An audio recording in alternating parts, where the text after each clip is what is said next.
Assalamualaikum warahmatullahi wabarakatuh dan selamat sekali. Hari ini saya akan present group project untuk sistem bagi hexadecimal. Grup kami adalah kipas susah mati. Kat sini ada grup kami, iaitu 3, 1 dan 3 dan kuat. Di sini ada table of content. Kalau boleh tengok slide. Di sini ada task distribution kat sini, iaitu Fikri sebagai CEO, Wan sebagai secretary, Zakwa sebagai IT dan Azli sebagai accountant. So untuk introduction of hexadecimal, hexadecimal ni dia gunakan nombor base 16 dan dia banyak digunakan luas untuk represent binary numbers.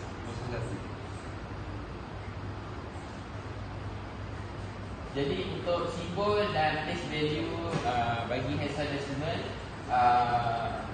nombor ataupun digit yang digunakan adalah 0 hingga 9 dan disambung terus daripada huruf A sampai F. Jadi kalau kita kira nombor tu memang 0 sampai 9 atau 10. Tu A sampai F 5, 12 lah. Jadi dekat sini the binary number 100, 11, 110 could be then represented as 9E in hexadecimal. Kenapa dia sini? Sebab untuk setiap binary tu kita ada 4. Maknanya satu byte tu ada 4 digit kan. Jadi untuk pecahan tu kita buat kat tengah separuh ni. Jadi untuk penukaran dia kita kena pilih ni. Kalau sini kita convert dia jadi E. Yang kalau sini untuk bahagian yang 4 seterusnya sebagai 9. Jadi kita kira daripada kanan ke kiri. Kanan ke kiri.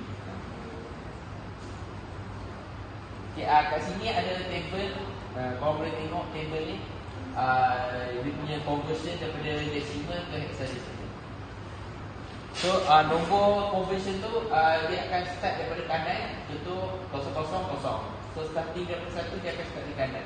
Dia akan menaik daripada kanan ke kiri.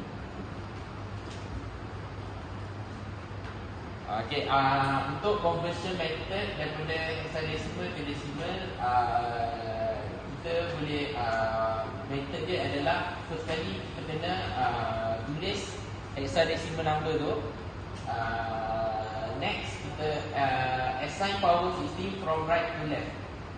Maknanya kita dah tulis hexadecimal number tu, bawah dia tu tulis kuasa daripada kanan ke kiri, 1600, 1601 dan seterusnya. Jadi kan kita dah tulis hexadecimal number tu kan. Kalau contoh dia nombor tak ada masalah. Kalau contoh dia tu ada huruf, kita kena convertkan dia sebagai nombor.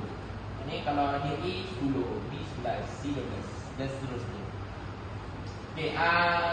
Untuk hexadecimal ni, kalau kita nak tukar dia, macam contoh huruf apa?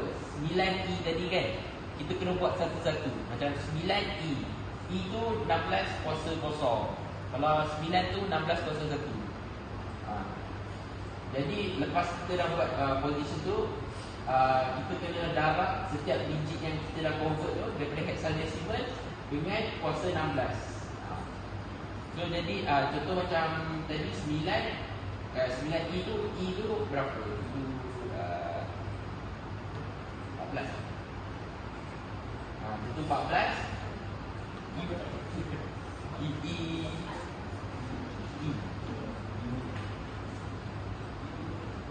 E 15 darab dengan 16 kuasa 0. Lepas tu 9 tu darab dengan 16 kuasa 1. Lepas tu bila dah bawah tu dah ada result, kita tambahkan je result. So dapatlah decimal punya number. Dekat sini kita ada contoh. Ini yang senangnya untuk macam yang saya explain tadi.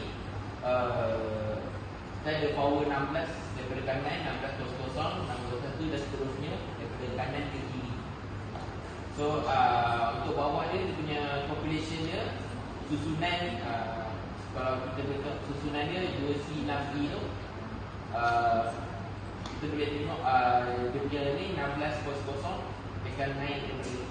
So bila dah dapat desimal tu, dia tambah.